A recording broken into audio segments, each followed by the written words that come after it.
Welcome back to the Pawd Checkerboard Chats. Today we have Ryan Wilson and Jaden Carrillo in studio with us. Thanks for joining me.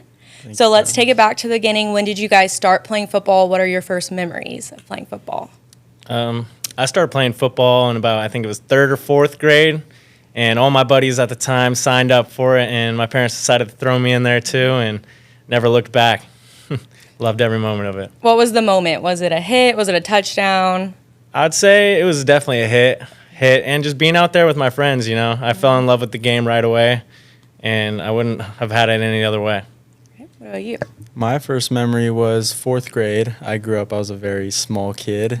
I was younger than everybody, like in kindergarten and stuff, so my parents didn't let me play any like youth football. So once I got to 4th grade, I started in elementary, and my first moment was I got to use my speed finally, and so I was outrunning people, and it was fun. So I stuck with it all the way through high school, and it got me here, got me to college. So yeah, I loved it.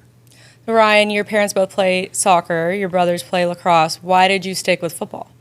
Football just something that caught my eye, you know. There was nothing like it. I fell in love with it throughout high school. I always thought I was going to be a baseball guy.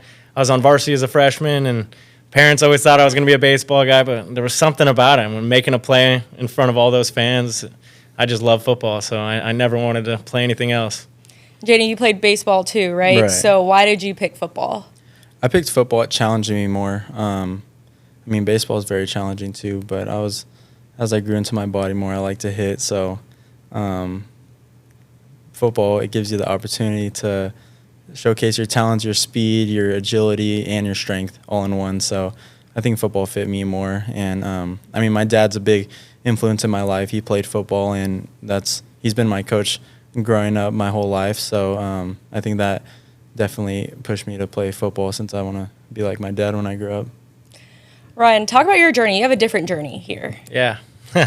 So, coming out of high school, wasn't really heavily recruited, but I always believed in myself. So I decided to take my talents to a junior college, and unfortunately COVID hit that year, so we didn't even have a season that first year. And I was getting myself ready for the next season, all fired up, ready to go, going through all the scrimmages, practices, and I ended up snapping my collarbone. And at that moment, I kind of didn't really know what was going to happen. You know, I just knew I really wanted to play football, and my family really believed in me, and I believed in myself, and got an opportunity to come here and walk on. And as soon as Coach Tedford gave me that walk-on spot, I was ecstatic. I remember tearing up on the car ride home, just ready to be a Bulldog. Jaden, why did you decide to stay home and play for your hometown team? Well, I don't think anything beats playing for your hometown team. I wasn't highly recruited out of high school, but I always knew I just needed an opportunity. And so when Baxter took me on my visit, it was great. Like, it's Fresno State. I grew up going to these games. There's nothing like it. And so when they offered me a preferred walk-on, Coach Tedford, he was like, he offered me, and then my mom asked, how much time do we have to think about this? And I looked at her, and I'm like, what do you mean? Like, I don't want to answer right now. I was like, Coach, I would like to commit right now. And so I committed on the spot. It was great. I wouldn't change anything. I would prefer to be a walk-on, honestly. I think it puts a chip on your shoulder. I went to practice every day thinking that I'm still being recruited so I can earn that scholarship, and that it lights a fire in your soul that I think can carry you a long way. Even when you do earn a scholarship, you still remember what it was like to want to have that scholarship. So I think being a walk-on has a lot of benefits. What does it mean to you both to be a Bulldog? For me, like I said, I grew up going to these games. This is the Valley. This is what the Valley has. This is everything. So being able to go out there and represent my community, it means everything. I think representing the legends that came before us, and finishing. Baxter tells us you're in a fight you didn't start, and so, but you're expected to finish it. And so upholding that standard and going out there and fighting for the dudes that came before you, I think it's a act of respect, and I think that's huge. Yeah, I think being a Bulldog is just being team-centered. We have a constitution that we always read out, and one of those sayings in there is be a team firster, and I think that's huge. Every guy's just riding for one another. You know, it takes 11 guys on the field to win the football game, not one single guy. So when I think of Bulldog football, I think of family and a group that's going to ride for one another. I've been around a lot of football teams. This might be the most, I would say, selfless team I've been around. What type of team culture do you guys have? I think it started in the summer. I think obviously a large percentage, I think roughly 40% of our team was new. So it was a true get to know each other moment. We didn't know mainly anybody. People come from different walks of life, and during the summer it's very hard training, and so some people would fall, some people would rise, and picking each other up and doing all that stuff during summer I think helped us a lot to kind of mesh together early so we can get the season going, because it's hard with 40% of your team being new, but the summer I think is what made us for sure. Brought you together. And you, one of the older people in your room, what do you take on that leadership to keep everyone together? You know, being a veteran, I assume that these younger guys are looking up to me. And, you know, I got to go out there every day and be the standard. You know, no one's bigger than the team. That's a big thing we emphasize every day. And if I go out there and when I'm sore and I'm tired and I'm an older guy and I'm over there putting in the work, these younger guys, they look at that and they know they got to show up and bring their best. Talk about the pride that it takes to play special teams. Yeah, so you have to be a detailed player. Baxter demands the best and nothing less. And so he'll break you down and he'll build you up when you're young, but it's all for a reason. When I was younger, I was thinking, man, this dude's kind of going hard on me. But I understand as I've went in the program and stuff, and he's the best special teams coach in the country by far. I don't think there's any question. And so just buying into his process, being detailed and trusting him, he knows what he's talking about. So going out there and doing his technique, his assignments, and it'll take you a long ways. I think he instills in us that every man needs to trust everyone on the field, and he's always going to put us in the right positions. And if we're all doing our job, we'll succeed. And you really got to have full trust in your teammates to be doing that stuff. But Baxter's an awesome coach. I mean, he harps on every detail there is out there, and he really makes us a great unit. And I think that's why we have so much success on special teams. There has to be some funny Baxter moments that you guys have. Yeah, he's let me hear it a few times, but I mean, I love that guy. I mean, I have not one bad thing to say about him. He was the one that gave me a chance to be a Bulldog, and I can't thank him enough for that. But, I mean, there's nothing like seeing him in that cowboy hat at practice every day, bringing the juice. So I'm thankful for him. He's awesome. Has he inspired you guys to get cowboy hats? Oh, yeah. I keep bugging him since he has his own hat with the American hat brand, and I'm like, Coach, like, I'll give you the money. I need the John Baxter hat. Like, I want one of those. And so I've been bugging him, but we haven't got around to it yet. You both have had big plays this year, so I'm going to have you guys walk us through them. Okay. Ryan, we'll start with your interception. Take us through it.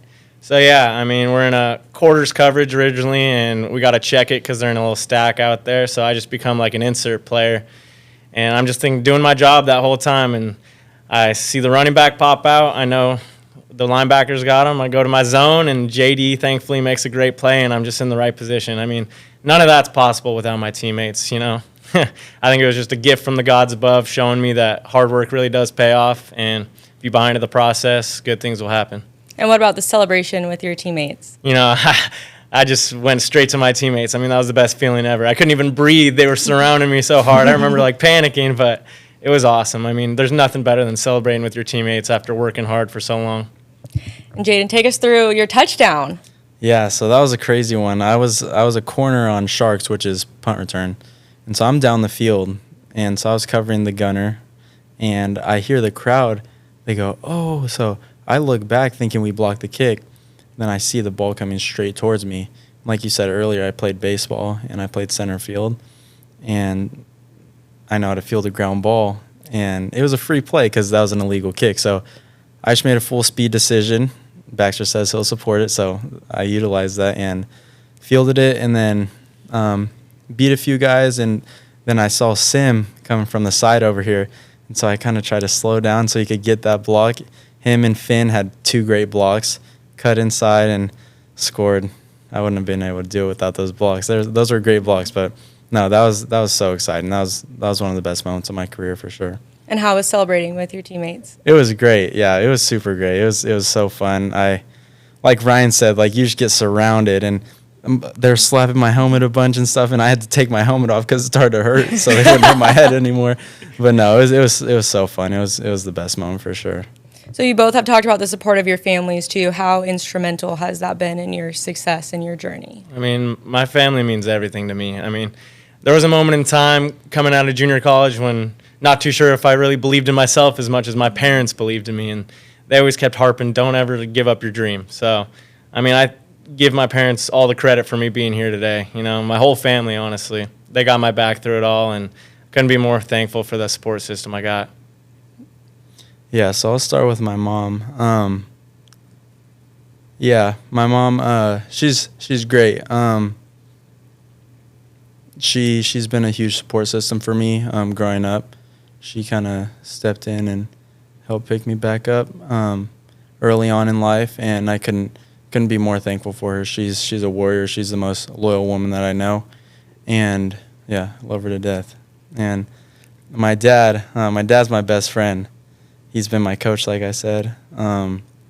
He's taught me everything I know, and he pushes me. He demands the best out of me, and he can't help but coach me every time.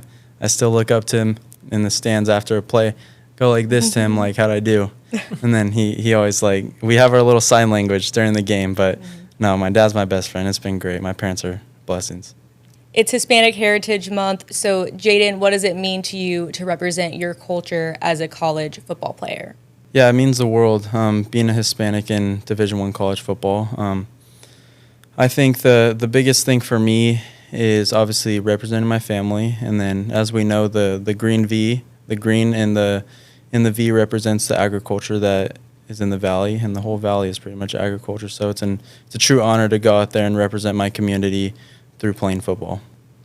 And Ryan, being adopted into a community that's so diverse, how has that been for you? It's been awesome. You know, this whole valley has taken me under its wing, and ever since I stepped on campus, everyone's treated me with the utmost respect, and it's just an honor to go out there and play for the Red Wave every Saturday. And going back, I mean, I see how hard people work in this valley every day. You know, I've been around it for a little while now. I'm picking up on some things, and I got a lot of respect for everyone that works and is from the valley, and I'm thankful to go out there and represent them every Saturday. Home game. What's the best thing about playing at home?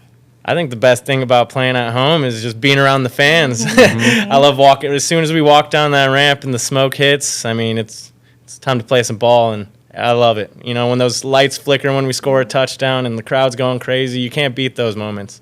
You really can't, and it's just an honor to go out there. I have to say the fans, too. We have the most loyal fans in California, I think. Football's everything here, so they pack the house and they bring the heat. They give it to the opposing team, and I love that. It fires me up. All right, we're going to play a fun game about your room, okay? So for the DBs, if you had to pick someone who would win Survivor, who would it be? I'll choose Cameron Braca. I'm going to have to say Braca, too. Okay. He's a smart guy. If you had to pick a partner to run the amazing race with you, who would it be? I might go my guy Carrillo over here. Okay. Yeah, I think I'll pick Scrap. Okay, we have a new team Yeah. for the amazing race, right? Okay, if you broke down on the side of the road, you had to call one of your teammates, and they had to answer, who would you call? Had to answer. I might go Cameron Braca again. I don't know if any of my other guys. I've called some of them and none of them answer me. Yeah, Brock is a solid dude. He's gonna pick up your call. I say either him. I think Sim might pick Him up or the call. Sim. Sim That's will what I pick was up gonna the call. say. Yeah. And then, okay, if someone's going to be famous for something other than football, what would it be? Who is it and what would it be? I think it would be RL for like modeling or something. Bro. I think He could do some runway walking. I think it would be Cam Cole for like a podcast or like comedy or something like that. He's a funny dude. Is there any plays where something went so wrong that the crowd wouldn't know? No one would know but you guys, but you laughed about it after. Like, went so wrong. Oh, I mean, I can't really think of like an exact moment right now, but I mean, there's things that go wrong speaking of last game, I looked at the wrong signaler on one call, and me and JD are in totally different plays, and we had to get on the same page real quick. Maybe the crowd wouldn't notice things like that, but yeah, we for sure laugh about it after. Some different things, yeah. I mean, the only one I could think of is the Oregon State game. Like, nobody planned for that kick. That was the weirdest play I've ever seen.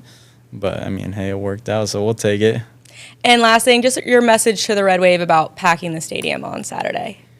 I think that's everything. It fires us up because we have something to play for now. We have a packed house. I feel like we owe it to the fans to give them a good show and ultimately come out with a win. You know, it means everything when you guys pack the house. You know, we go out there and we got something to really fight for, and seeing you guys all fired up, you know, it just puts something in our soul that we want to go out there and make you guys happy and put on a show for you guys. So pack it out, and we'll give you guys a show. All right. Well, thanks for joining me today, and we'll see you guys next time on the Pawd. Thank you.